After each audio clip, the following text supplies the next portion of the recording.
So last night I just picked up my brand new previously owned BMW 760 Li with V12 engine. When I went to pick up the car though, it had been idling in front waiting for me to test drive it, so it had a warm engine. So this morning is the very first cold start ever in this car with me in the driver's seat. Here we go.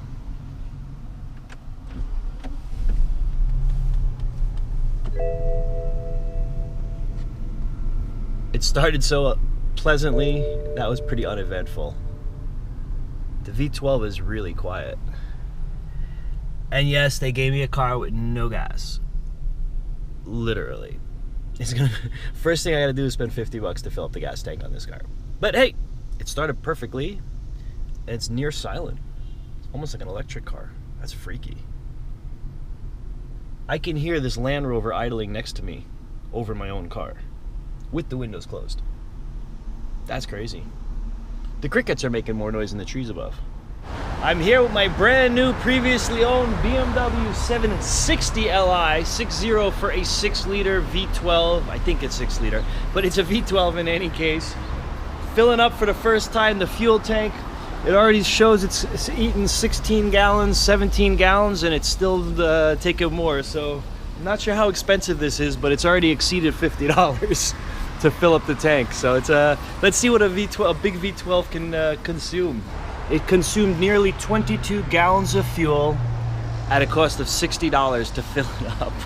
And I'm in Virginia right now. This is where I picked up the car. When I get back to New York, that would have been about a $75 fill up. A lot of the features that you find in every car are on here too, except here they're a little bit different on this BMW 760. For instance, the high beam stalk, when you pull it back to flash somebody, it works like a normal car. But when you push it forward to leave it on, it will use the high beams if there's nobody in front of you. But there's a little optical sensor that checks for people's headlights oncoming, and it will automatically switch to the low beams if there's oncoming traffic so you don't blind them. And then it'll switch it back to the high beam when they drive away. Obviously you could turn that off if you really just want to blind everybody. But it's really cool. You just put your you can drive around with your high beams on and not worry about blinding any oncoming traffic. This is not the first car to put a refrigerator between the back seats, but in addition to the refrigerator, the center console in the front is heated and air conditioned depending on whatever your heat and air conditioning settings are in the car. So if it's winter and you're running the heat in the car, you can put hot food up here and it'll stay warm, and cold food back here and it'll stay cold. That's pretty cool.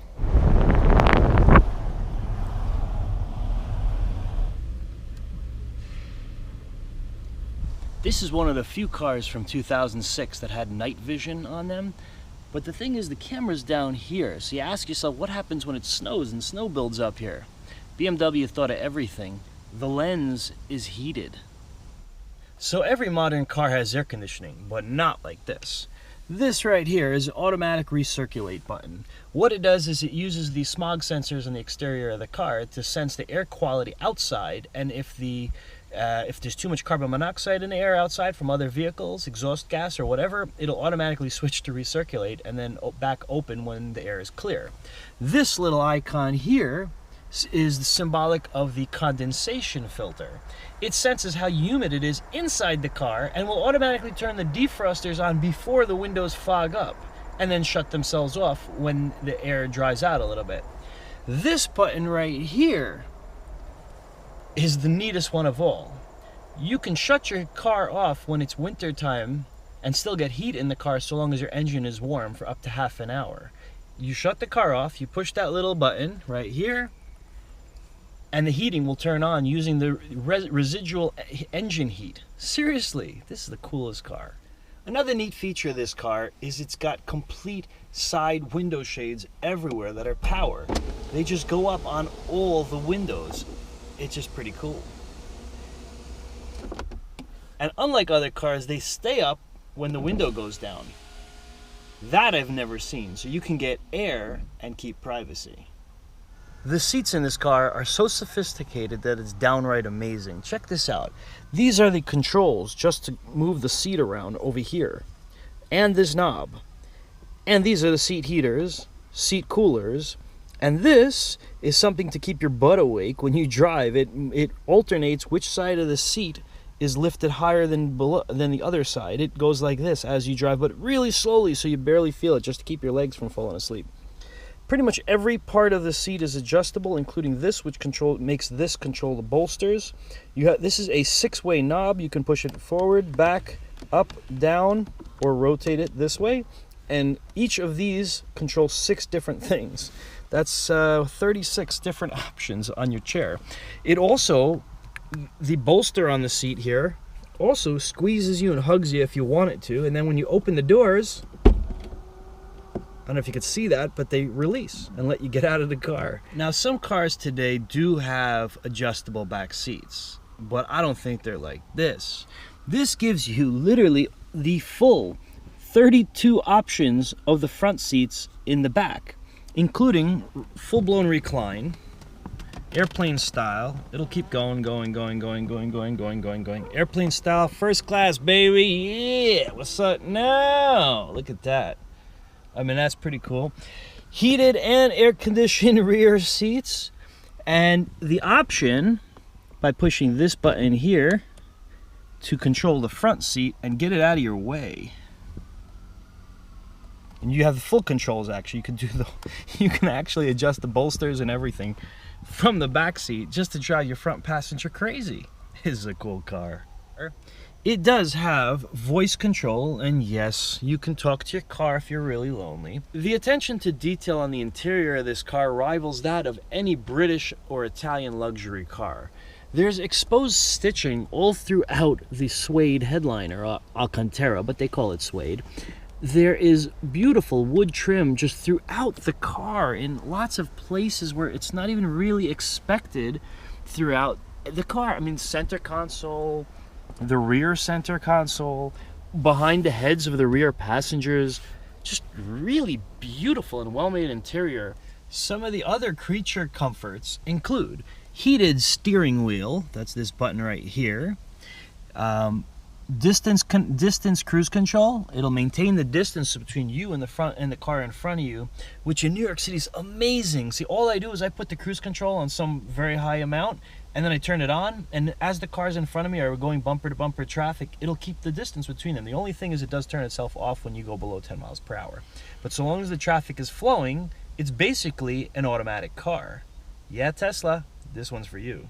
So most modern cars have plenty of vents for the heating and air conditioning, but this car takes it just a little step further. So it does have all the normal ones, like the center 2 vents, the side 2 vents on each side, and the ones that blow in the window, and the one that come out on the front windshield and out the footwells down there. All the normal ones, as well as the 2 back here that to blow in the back seat.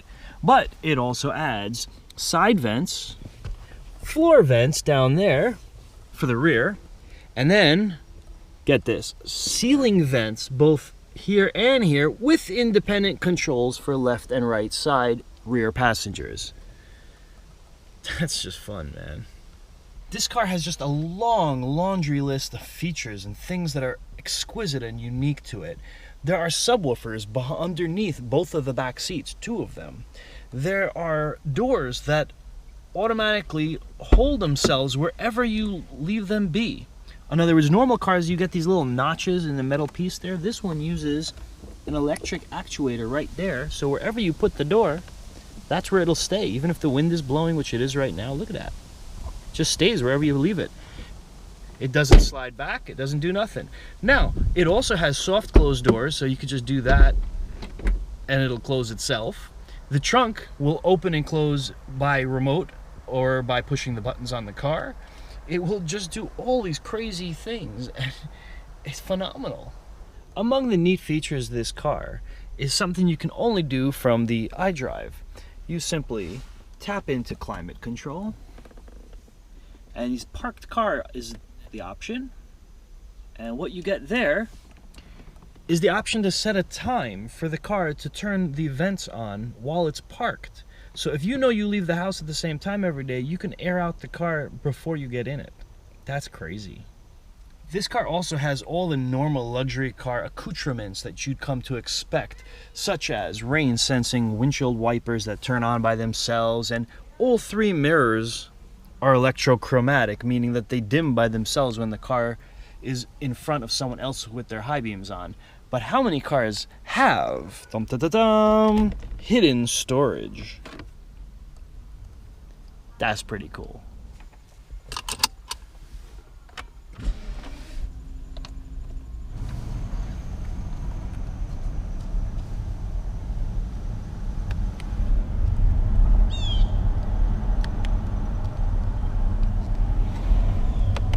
So a big V12 6-liter 5-ton car that does 5.5 seconds to 60 needs to have manual shifting, right?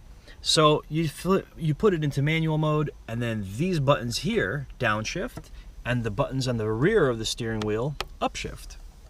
It works really well because your hands are naturally in the position to press the back of the wheel and the front of the wheel, and you don't mix it up because the buttons are on opposite sides of the steering wheel, unlike those paddles that spin around as you turn the wheel.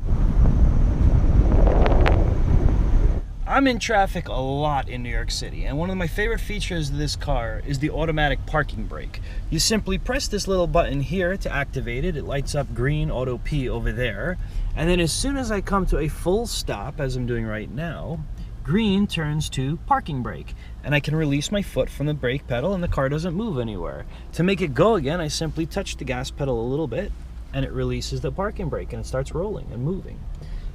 It's the greatest thing. It's kind of like driving an electric car. It's really neat. I love it.